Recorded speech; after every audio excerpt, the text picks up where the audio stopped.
And welcome to Office Hours on SchoolRubric with our new weekly 8 o'clock time frame, Eastern time.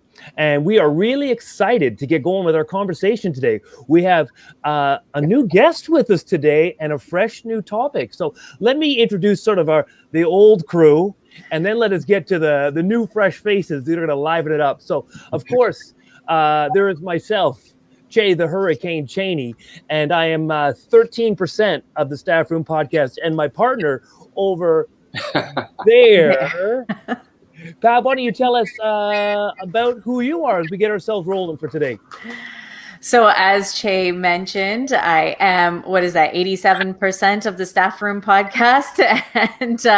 And yes, I am Pav Wander, and we also host The Drive on Voice Ed Radio, and really happy to be on this panel today talking with everybody. Hoping that everyone else had a great week. I know it's been hectic and busy, but I'm really excited for this conversation today.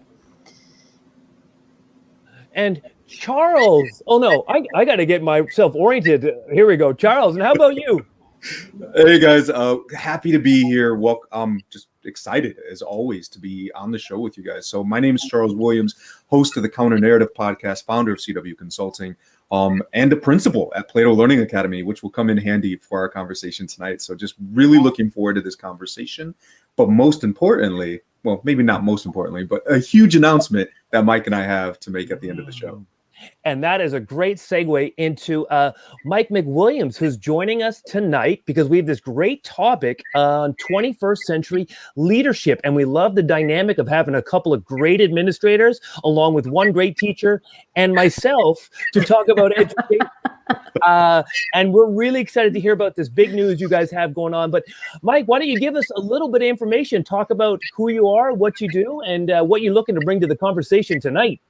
Well, I thank you for allowing me to be the new kid on the block tonight. I'm looking forward to the dialogue, looking forward to the opportunity to collaborate with you guys. My name is Michael McWilliams, but everyone calls me Mac. I'm a career principal. I've been in education for 25 years. I've been in the principal seat for 19 years, 13 years at my present campus. We were just recognized as a Solution Tree PLC model school. So we're excited about that. I've seen a lot of things come and go in 25 years, and especially the last 19 years. But one thing is true, and that is remains the same, and that is the need for sound, strong leadership in our schools. So leadership is my passion, and I look forward to kind of sharing my perspective on leadership and school and learning with you guys.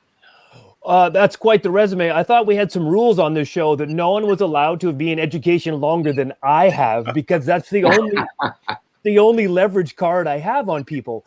So really looking forward to this conversation. And we just want to say hi to Tracy Browder, who's not here with us this time, as we sort of rotate through our hosts on Office Hours and just get some new zest and some new vibe in for our conversation. So I won't take too much more time. I know we got a question queued up, so we can start talking about leadership right away.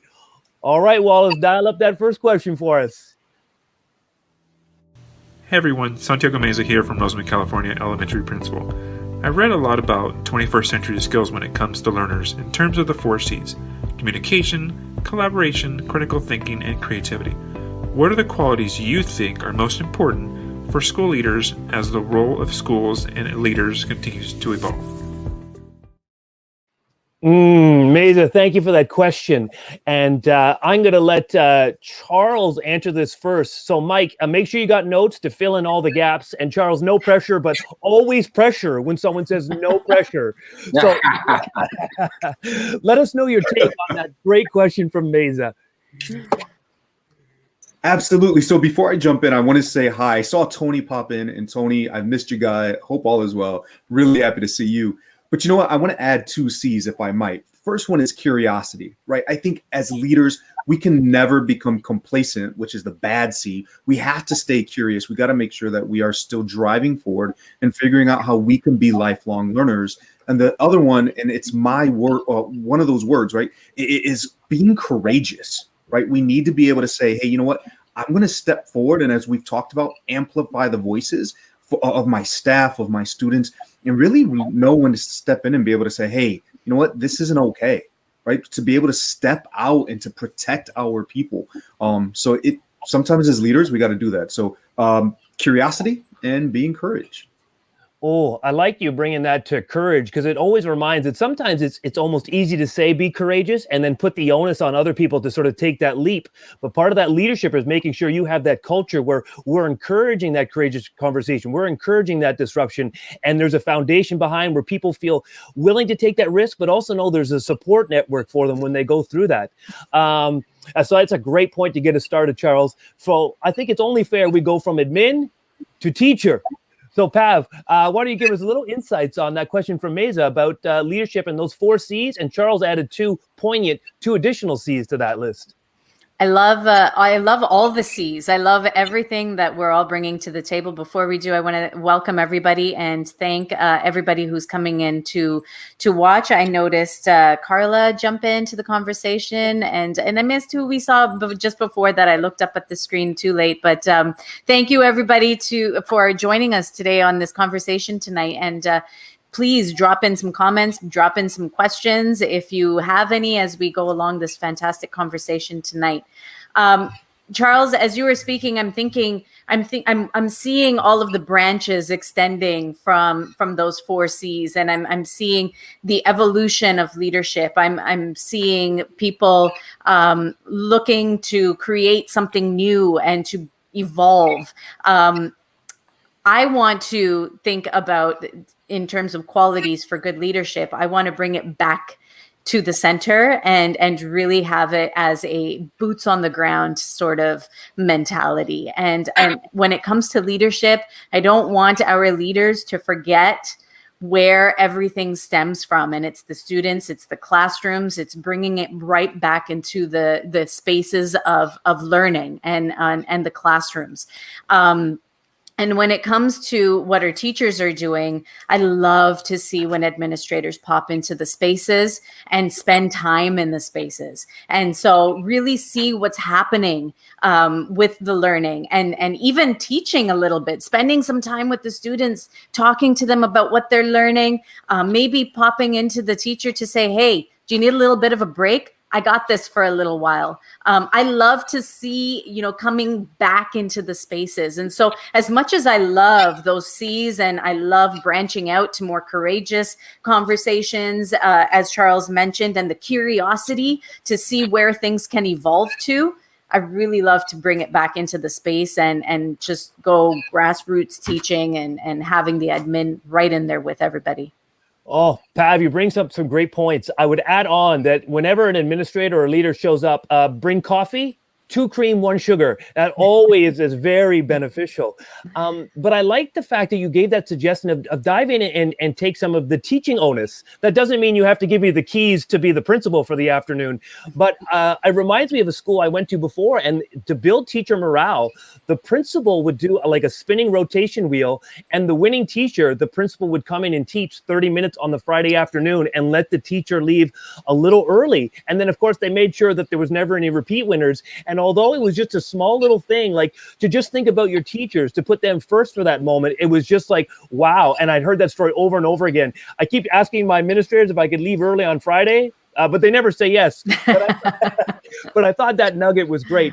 And Mac, now we are all ears now to hear you bring in that 25 years of experience, because we know you're going to drop some nuggets. I can see Charles is already starting to Well, I took my pen out because I'm going to steal that will ideal that you just gave. And I think the teachers at Savannah Elementary, we want to thank you for that. Thank you for giving me that. I would say this, I don't have it. I'm not as eloquent as Charles. I don't have another C to add. But I think that the most important thing for leaders that are principals, you have to understand this. I only spent 4 years in the classroom, and 25 years in, I still believe that I'm still a teacher. So you can't have the mentality of I am an administrator, I am a principal. You're still a teacher. You just changed who you teach. You now teach teachers. And so my approach, and I think it's very important for administrators to understand that you still teach, and what you as teachers to provide for kids, That's what you're responsible to provide for your teachers. And you have to let them know you're in here every day as a teacher and as a learner. And you have to give them the same strategies that we're teaching them to give to their kids. They have to be the benefactors of those same strategies that we're asking them to do for kids. Oh, I think that's a fabulous point, because you know what, teachers see as much as administrators see. Teachers see it, and they see when you're telling teachers you got to have student voice, you got to have student choice, we got to amplify student voice, and then the same principles don't adhere to when we're talking administrator to teacher. So I really love that you brought that point up there, is that I want to be a teacher leader the same way I want my teachers to be teacher leaders, and the only thing that's changed is that audience. Just great nuggets right there. And I think now we're ready for another question. I think we got Keisha from Hawaii, if I believe. So Wallace, why don't you queue up that next question for us so we can dive into round 2? Aloha, Keisha McDonald in Hawaii, where I serve the West Hawaii Complex area as a resource teacher for EL students. I love the fact that you have 2 principals and 2 teachers on your show, which helps build that kind of transparency and vulnerability in the conversation. So with that in mind, I was wondering if the teachers would be willing to share one thing they think principals can and should be doing as leaders, and if the principals could share one thing they think teachers can and should be doing more of as leaders. Thank you. Ooh, Keisha's going to do some pushing of buttons right there. But I love that question. And I love the fact that the dynamic here is just to have those conversations, teachers and principals talking about what makes things work. And inherently, there's always things that we're unaware of what we expect from the other or hope from the other to build that culture. Because often we think that leadership, it comes in 5 steps. And if we ascend to those 5 steps, then we'll have the perfect system. But if that was true, then we'd have nothing but endless systems that work. So I think this question is great. And this gave me a little bit of time as I talk for you to all to think of a really great answer. So don't think I didn't have your back as a professional educator when I was setting this up. Mac, you went last the first time, so I'm going to give you first spin on it this time to let us know, what are your overall senses? And then, what do you see that you'd hope from a teacher or expect from a teacher, or think this is a part of that dynamic and relationship that could just use some amping up or improvement? I want teachers to know that they are leaders. We use terminology like, these are teachers, these are teacher leaders. No, all teachers are leaders. And so I need them to understand that, and I need them to walk in that purpose and walk in the knowledge that every teacher is a leader. You're a professional. You make all kinds of important decisions every day that impact the lives of the kids you serve. So just to embody leadership, all teachers are leaders. And to know this, if you are a leader, leaders are learners. So, you've not arrived. You have to continuously improve as a leader. One of the things that I say in my building all the time is a leader cannot lead people beyond their exposure. So if you're a teacher leader, that means you have to constantly be learning, and you must realize that student achievement will rise and increase when your capacity to teach them rises and increase. So always be trying to figure out, how can I learn? Don't see it as, another thing, but no, it's another opportunity to increase my influence and lead my children and lead my team.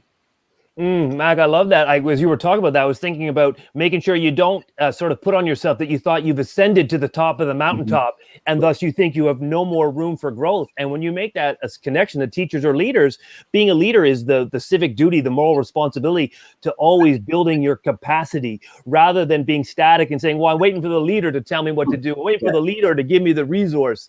So just a fantastic nugget to get us started. Well, let me look around the panel and look for a teacher. Oh, Pav, that's you. Pav, what is it that you are looking for? When you're talking about your dynamics with a leadership and an administrator, what is it you're looking for? What is it you're hoping for? What are some areas where maybe you could see some improvement, or just trying to make sure that we're seeing the same things so that we can have that better relationship?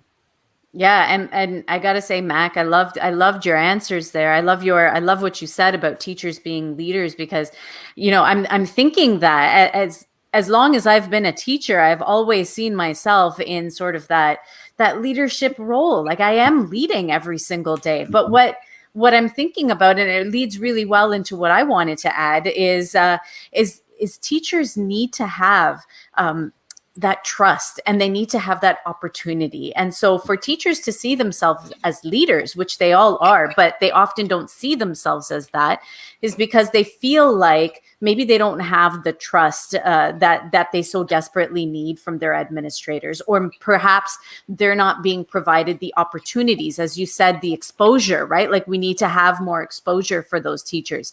So presenting the opportunities, throwing things out there and saying, I think that this would be really great for you. I think that you would thrive in this situation, presenting the opportunities, and then trusting teachers and allowing them to take the reins and take a little bit more control and to show those leadership abilities.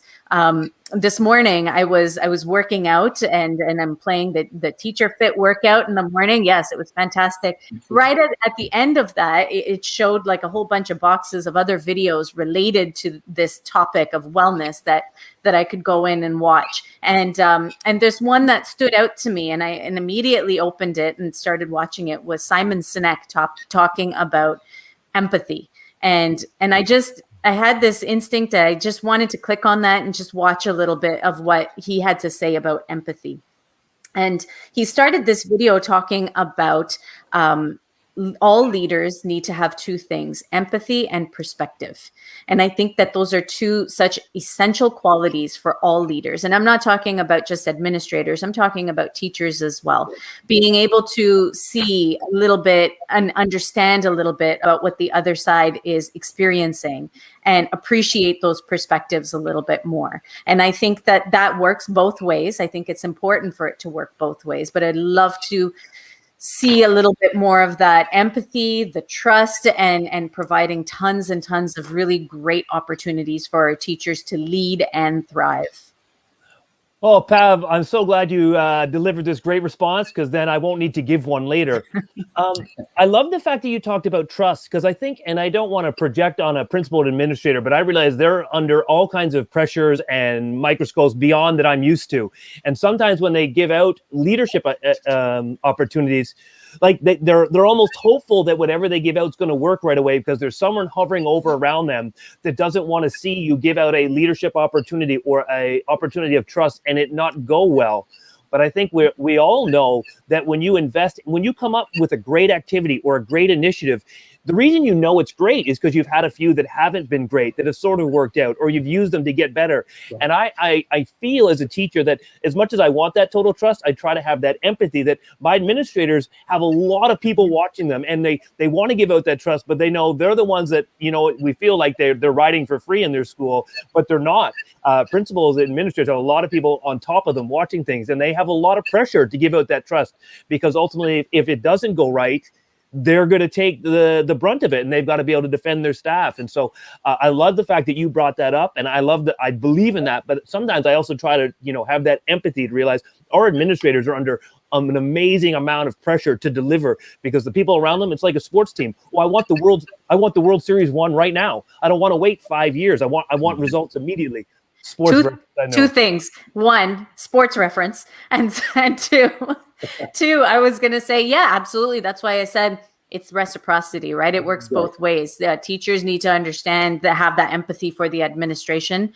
And then the administrators would need to have that empathy for their teachers as well. So thank you, Chey, for pointing that out and for giving me a sports reference. I'll fire this over to Charles. And the inside joke is I often state that I refuse to explain education through sports. And yet I'm just constantly always explaining education through sports.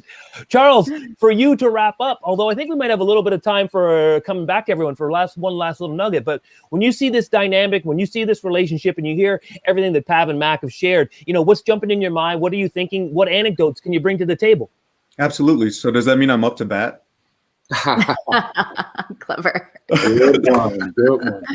I want to build off, and before I jump in, I just wanted to say this, Mike. I'm a little jealous. I see all the shout outs that you're getting. I mean, I saw like Christine jump in, so thanks for joining us. But like Max, like he's got his own cheerleading squad. Wait, is that another sports? That is another one, and you get points.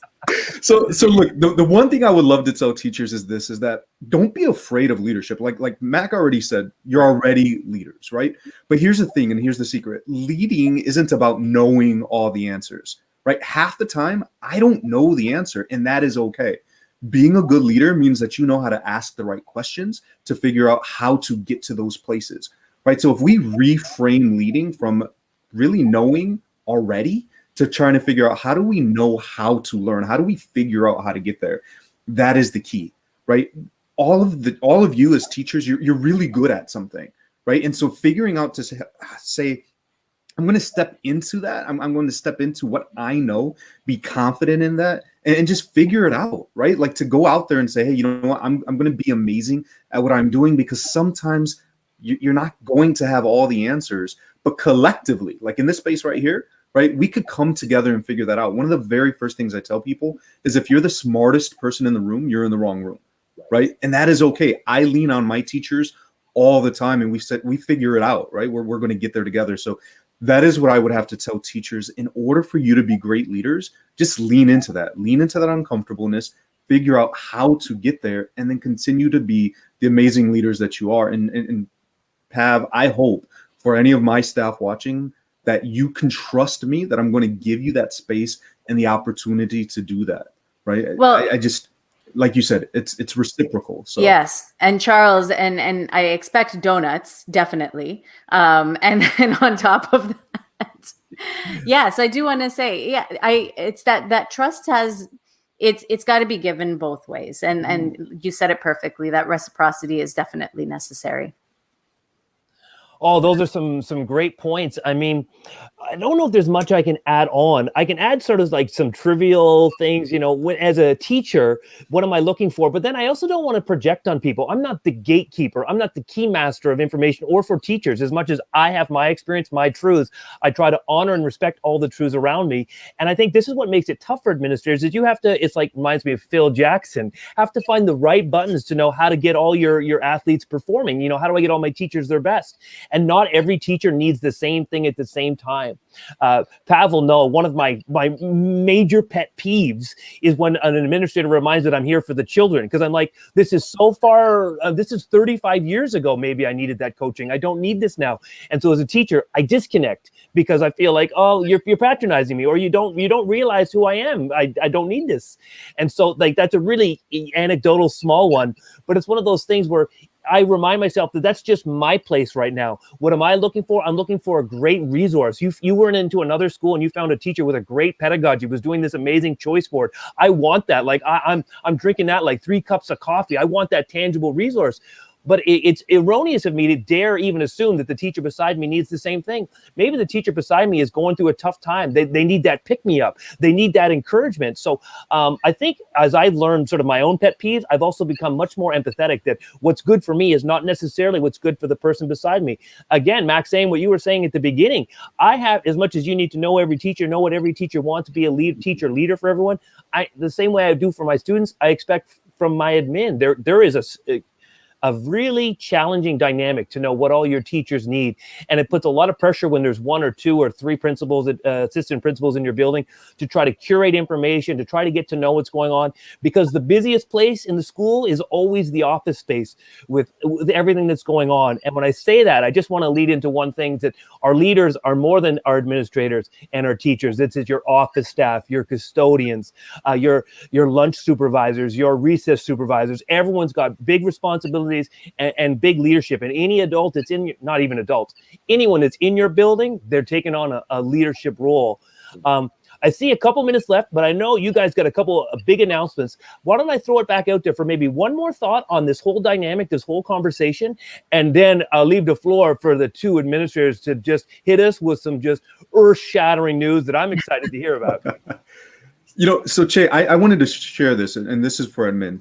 And I wanted to branch off of something you said, is to allow teachers to be the leaders that they are meant to be, right? I think a lot of times we may even project, as you said, like our mindset or our perception of a leader or how they should be a leader, but allow them to really develop and become a leader in their own way, right? Being a leader doesn't mean running PDs necessarily or like running a PLC. Like that doesn't mean that necessarily that they're a leader. So allowing them to become leaders in their own way. That's a great point. Where do we go? We'll go Pav, Mac, and then back to me. And then I think I'll set you guys up for a big statement. Yeah, I'm going to play off of what you said, Charles, and even earlier when you talked about finding your why as a leader and really thinking about your purpose and what it is that you want to be leading in and taking leadership in. What is that? What is that passion that you have that you want to lead with? Right? Like if you threw me into, all right, well, I'm going to be a leader and coach a bunch of teams to championships. Well, I'm not going to be able to do that with my full passion, because as much as I love seeing those athletic successes, I'm not the best person for that job. Right. So my counterpart over here is, but for myself, if I'm thinking about, engineering, STEM activities, robotics, these are things that I'm passionate about and I know I can lead my students in and take charge of those things. So find your why, find your purpose, find what drives you, find what pushes you, and take those steps in leadership. And your admin will 100% support you on that. How can they not, with the passion that you exude for what you really love to lead in? Great point, Mac. You got this. You wrap this up, and then I'll summarize. Closing words for me would be to building leadership, and that is to build off of something that Charles talked about allowing people to be the authentic leaders that they are. I think it's very important for principals to be secure enough in their role as a leader to recognize that leadership doesn't always have to be loud. Some people think that leadership has to be loud, that it always has to be your voice. You're sending the email, you're giving the directive. But to allow other leaders to emerge on your campus, it means that your voice has to decrease a little so others can emerge. And so others can, you have to create that space for leaders to emerge. But if you're the one always doing all the talking, all the directing, when is that going to happen? So leadership doesn't have to be loud. As building principals, we have to give others the space and the opportunity to insert their voices into the dialogue. Mac, that's a great point. I think of myself as a teaching, that my best teaching is often when I step out of the way, when I decenter myself from the learning. And even with its best intentions, even if you're delivering a wonderful message, people get complacent and they get used to that schedule. So if they know my principal or this teacher is going to be one that speaks up, then I'm not going to. And so there's a little bit of unintended erasurism. People get very comfortable when they see other people always doing that type of work. And it's not that they don't want to do it. They just get very complacent. They just get, I know so-and-so is going to do it, even if they value all the work. And so you do have to be very intentional to make sure you give those spaces for other people to send and feel trustworthy. This was a great conversation on leadership. Great insights from Mac and Charles about administration. I no longer feel as distrustful from administration now, hearing from you guys as I tongue-in-cheek that. And it was great to hear from Pav, because as much as I talk with her all the time, it's really great to hear that she loves science and STEM. It's a new tidbit. Just a very vibrant conversation. Really glad we all made that time for tonight. But we'll remind you, SchoolRubric office hours is every Tuesday at 8 o'clock Eastern, as I remind myself that not everyone functions on Eastern time. So the rest of you, for you math teachers, because I don't teach math, you make that conversion. And so we'll happily see you next week. But right now we're set up for Charles and Mac to really set up a little message about something they've got cooking, something they've got brewing with SchoolRubric. So Charles, I'll get you to start that off, and we look forward to hearing what you guys got brewing up here with SchoolRubric. Actually, Mac's going to kick us off. So. Yeah, we're going to kick us off. Yeah, I'm going to kick us off. We're excited to be connected with SchoolRubric. SchoolRubric is phenomenal, and I love the community that's being built around the globe with educators. We have been given the opportunity to create a safe place for collaboration. While there are many teachers in the building, there's only one principal. On my campus, there's a principal and assistant principal. So we don't have a lot of people to talk to, a lot of people to collaborate with. So SchoolRubric on February the 20th at 9 Central AM, 10 Eastern is creating a safe place entitled In the Principal's Office, which is going to be a show similar to this one. It's going to be a target audience of principals. And Charles, tell everyone about what we have planned for. Well, now you took it all, Mike. So no, I'm joking. No.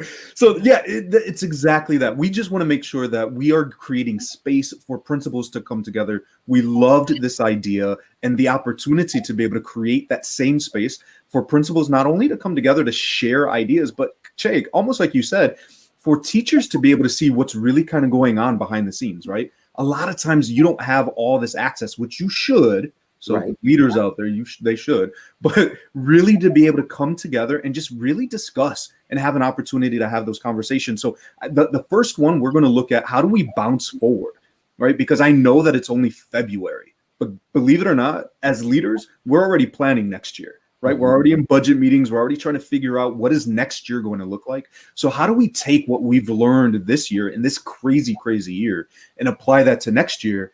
And then we also have one scheduled for March 7th, right? And on that one, we're going to be looking at building culture and how do we really maintain in midst of chaos, right? Because things aren't always that great. So how do we continue to maintain that? So we are looking forward to having these conversations. And principals, if you are out there and you are looking to engage in these spaces, we want to hear from you.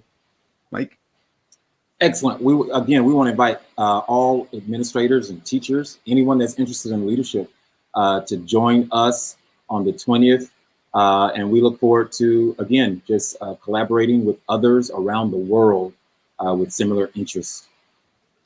That's a great introduction into your show. And you know what, as Pav and I assume she's thinking what I'm thinking, because that's what, teachers do, is the way you guys are probably thinking what each other's thinking is, teachers, it's easy to sort of go in the hallway or go into the staff room and have a little bit of conversation, a little bit of dialogue, get it off. And find those networks. But certainly being an administrator is a lonely position. And often you're even obligated to make sure you have to keep certain boundaries. So I really like the format of this show, because it is difficult as an administrator to connect with more administrators, because you are in a position that just by the very nature has you very isolated in those buildings. So I think this is going to be a great show. And I think this is a great segue to end office hours tonight. So office hours every Tuesday on School Rubric at 8 o'clock. We want to thank Mac for joining us this week. Thank you for having me.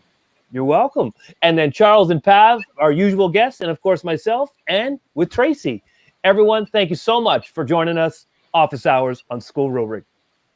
Thank you for watching Office Hours presented by School Rubric. Be sure to subscribe to our YouTube channel, where we highlight voices and perspectives of educational leaders across the globe.